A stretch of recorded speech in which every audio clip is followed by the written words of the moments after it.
ചാവുകടലിന്റെ തെക്ക് സ്ഥിതി ചെയ്യുന്ന പൗരാണിക നഗരിയായ പെട്ര ജോർദാനിലെ പ്രധാന ആകർഷണ കേന്ദ്രങ്ങൾ ഒന്നുതന്നെയാണ്. ചെങ്കടലിന്റെയും ചാവുകടലിന്റെയും ഇടയിൽ മലനിരകളാൽ ചുറ്റപ്പെട്ട ഈ നഗരം ലോക അത്ഭുതമാണെന്ന് പറയപ്പെടുന്നു. അമ്മാനിൽ നിന്ന് 250 കിലോമീറ്റർ അകലെ തെക്കൻ ജോർദാനിലെ വാദിമൂസ പട്ടണത്തിന് സമീപമാണ് ഈ പെട്ര നഗരം സ്ഥിതി ചെയ്യുന്നത്. കൂറ്റൻ കരിമ്പാറകളിൽ തുരന്നാണ് ഈ പെട്ര നഗരം സംവിധാനിച്ചിട്ടുള്ളത്. ഒരു കരിമ്പാറ സ്വാഭാവികമായി രണ്ടായി പിളർന്ന് ഇടുങ്ങിയ പാത രൂപപ്പെട്ടതാണോ എന്ന് തോന്നും വിധമാണ് പെട്രയുടെ കിടപ്പ്. ഇരുവശങ്ങളിലും അടർന്നു വീഴാൻ നിൽക്കുന്ന പാറക്കെട്ടുകൾ സന്ദർശകരെ മുൾമുനയിൽ നിർത്തും. ആധുനിക കാലത്ത് അവശേഷിക്കുന്ന പുരാതനവും അതിമനോഹരവുമായ നഗരിയാണ് ഈ പെട്ര നഗരം. ഗ്രീക്ക് ഭാഷയിൽ ശില എന്ന് വിളിക്കപ്പെടുന്ന ഈ ശിലകളെക്കുറിച്ചുള്ള പഠന ശാഖ കൂടിയാണ് പെട്രോളജി. 2300 വർഷങ്ങൾക്ക് മുമ്പ് നബാത്തികൾ എന്നറിയപ്പെടുന്ന നാടോടികളാണ് ഈ നഗരം നിർമ്മിക്കപ്പെട്ടത്. അറേബ്യയിൽ നിന്ന് ജോർദാനിലേക്ക് കുടിയേറി അവിടെ സ്ഥിരതാമസമാക്കിയ നബാത്തികൾ പിന്നീട് ഈ നഗരം മനോഹരമാക്കുകയായിരുന്നു. ചരിത്രകാലത്ത് അറേബ്യ, ഈജിപ്ത്, സിറിയ തുടങ്ങിയ രാജ്യങ്ങളിൽ നിന്നുള്ള വാണിജ്യ ഇടനാഴിയിലെ പ്രധാനപ്പെട്ട പട്ടണമായിരുന്നു ഈ പെട്ര നഗരം. അസീറിയക്കാരും ഗ്രീക്ക്, റോമ പ്രദേശവാസികളും കച്ചവട ചരക്കുകളുമായി ഈ വഴി കടന്നുപോയി. വിവരണത്തിനും വിശ്രമത്തിനും വർത്തക സംഘങ്ങൾ ഈ പെട്ര നഗരം തെരഞ്ഞെടുക്കുകയായിരുന്നു. നാടോടി ജീവിതം അവസാനിപ്പിച്ച നബാത്തികൾ പെട്രയിൽ സ്ഥിരതാമസമാക്കുകയും അവിടം ഒരു മനോഹരമായ നഗരയാക്കി മാറ്റുകയും ചെയ്യുകയായിരുന്നു. അതോടൊപ്പം തന്നെ കച്ചവടക്കാർക്കും യാത്രാ സംഘങ്ങൾക്കും പെട്ര വഴി നിർഭയം കടന്നുപോകാനുള്ള സാഹചര്യവും ഉണ്ടായി. സുരക്ഷിതമായ വഴിയൊരുക്കലിന്റെ പേരിൽ നബാത്തികൾ വിദേശികളിൽ നിന്ന് കരം പിരിക്കാനും തുടങ്ങി. വിവിധ സംസ്കാരങ്ങൾ പരസ്പരം ലയിച്ചു ചേരാനും മേഖലകളിലെ വാണിജ്യരംഗം അഭിവൃദ്ധിപ്പെടുത്താനും യാത്രാ സംഘങ്ങളുടെ സമാഗമങ്ങൾ നിമിത്തമായി എന്ന് പറയാം. ഈ ജോർദാൻ, ഡമാസ്കസ്, ദക്ഷിണ അറേബ്യ എന്നിവയുടെ ഉയർന്ന പ്രദേശങ്ങൾ ഉൾപ്പെടെയുള്ള വ്യാപാര പാതയുടെ നിയന്ത്രണം ഒന്നടങ്കം നബാത്തികളുടെ കുത്തകയായിരുന്നു. ഈ മേഖലയുടെ രാഷ്ട്രീയ ആധിപത്യത്തിന് പുറമെ സാമ്പത്തിക മേധാവിത്വത്തിനും നബാത്തിയന്മാർ പിറകിലായിരുന്നില്ല. അവർ ശരിക്കും ഒരു വൻ ശക്തിയായി മാറുകയായിരുന്നു. അവരെ തോൽപ്പിക്കാൻ ഒരു ശക്തിക്കും സാധ്യമാവുകയും ചെയ്തിരുന്നില്ല. 7 നൂറ്റാണ്ടുകാലം ആരാരും അറിയാതെ ചരിത്രത്തിന്റെ വിസ്മൃതിയിൽ അകപ്പെട്ട് കിടക്കുകയായിരുന്നു പെട്ര നഗരം.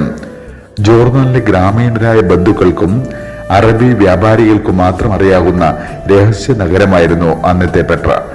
1812 സ്വിസ് പര്യവേഷകൻ ജോഹാൻ ലുഡിംഗ് ബർഗ് ഹാർട്ട് എന്ന ഗവേഷക സഞ്ചാരിയാണ് പെട്ര നഗരത്തെക്കുറിച്ചുള്ള വിവരം പുറം ലോകത്തെ അറിയിച്ചത്. ബർഗ് ഹാർട്ട് ജോർദാനിലെ വാദിമൂസ സന്ദർശിക്കുകയായിരുന്നു. അവിടെ നിന്ന് ഈ പർവ്വത മേഖലകൾ മറഞ്ഞിരിക്കുന്ന പുരാതന നഗരത്തെക്കുറിച്ച് കേൾക്കാനിടയായി. ഈ നഗരത്തെക്കുറിച്ച് പഠിക്കാൻ ഒരു തീർത്ഥാടകന്റെ വേഷത്തിൽ അദ്ദേഹം ഇറങ്ങി പുറപ്പെടുകയായിരുന്നു. തദ്ദേശവാസികളിൽ നിന്നുണ്ടായേക്കാവുന്ന എതിർപ്പും ആക്രമണവും ഭയന്നുകൊണ്ടാണ് അപ്രകാരം ചെയ്തത്. ബർഗ് ഹാർട്ടിന്റെ ധീരവും സാഹസികവുമായ ഒരു ദൗത്യത്തിന്റെ വിജയമാണ് ഈ നബാത്തിയന്മാരെയും അവരുടെ നഗരമായ പെട്ര നഗരത്തെയും ലോകത്തിന് പരിചയപ്പെടുത്താൻ കഴിഞ്ഞത്. വാദിമൂസയുടെ സമീപത്തുള്ള മലനിരകളോട് ചേർന്ന് പെട്ര സ്ഥിതി ചെയ്യുന്ന ഈ നഗരം ഒരു പടുകൂറ്റൻ പാറക്കല്ല് നിറഞ്ഞ മലനിരകളെ ചുറ്റുനിന്നും എളുപ്പം സംരക്ഷിക്കാൻ കഴിയുന്ന രീതിയിൽ ആഴത്തിലുള്ള മലയിടുക്കുകളായി മാറിയിരിക്കുകയാണ്. കട്ടിയുള്ള പാറകൾ വെട്ടിമാറ്റിയാണ് അവിടെ കെട്ടിടങ്ങൾ പണിതിട്ടുള്ളത്. പാറ തുറന്ന് രമ്യഹർമ്മങ്ങൾ പണിത സമൂത് ഗോത്രക്കാരെയും അവരിലേക്ക് നിയോഗിച്ച പ്രവാചകനായ സ്വാലിഹ് നബിയെയും ഖുർആൻ പരിചയപ്പെടുത്തുകയാണ്.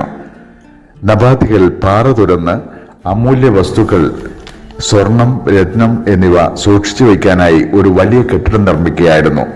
ഈ സൂക്ഷിപ്പ് മുതലുകൾ സംരക്ഷിക്കുന്ന സംഭരണി എന്ന നിലയിൽ ട്രഷറി അഥവാ ഖജനാവ് എന്ന് അവർ അതിനെ വിളിക്കുകയും ചെയ്തു. ശക്തമായ ഒരു ഭൂകമ്പത്തിൽ പിളർന്ന അഗാധമായ പാറക്കെട്ടുകൾക്കിടയിലൂടെ 2.5 കിലോമീറ്റർ നടന്നാണ് ട്രഷറിയിൽ എത്തിച്ചേരുന്നത്. ട്രഷറി ഒരു ശവകുടീരമാണെന്നും കടൽക്കൊള്ളക്കാർ അവിടെ നിധി ഒളിപ്പിച്ചു വെച്ചിട്ടുണ്ടെന്നും പറയപ്പെടുകയാണ്. ഇങ്ങനെ ട്രഷറിയെക്കുറിച്ചുള്ള നിഗൂഢതകൾ തുടരുകയാണ്. 40 മീറ്ററാണ് ട്രഷറിയുടെ ഉയരം.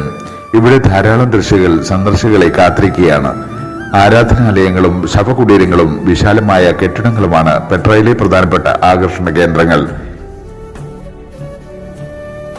ഇവിടെ നിന്ന് അറേബ്യൻ വാസ്തുകലയുടെ നിസ്തുലമായ ഉദാഹരണങ്ങൾ ഇവിടെ നബാത്യന്മാർ കൊത്തിയുണ്ടാക്കിയിരിക്കുന്നതായും നമുക്ക് കാണാം. കാലാവസ്ഥയും ആരോഗ്യവും അനുവദിക്കുകയാണെങ്കിൽ പെട്ര നഗരം കാണുന്നത് വളരെ കൗതുകകരം തന്നെയാണ്. സഞ്ചാരികളെ കാത്തു നിൽക്കുന്ന ടാക്സികളും ഒട്ടക കുതിര സവാരികളും ഇവിടുത്തെ ഒരു പ്രത്യേകതയാണ്. ചരിത്രാതീത കാലം മുതൽ തന്നെ പെട്രയിൽ ജനവാസം ഉണ്ടായിരുന്നതായി പുരാവസ്തു ഗവേഷകർ അഭിപ്രായപ്പെടുകയാണ്. പെട്രയുടെ വടക്ക് ഭാഗങ്ങളിൽ 9000 വർഷം പഴക്കമുള്ള ഒരു നഗരത്തിന്റെ അവശിഷ്ടങ്ങൾ കണ്ടെത്താനും കഴിഞ്ഞു.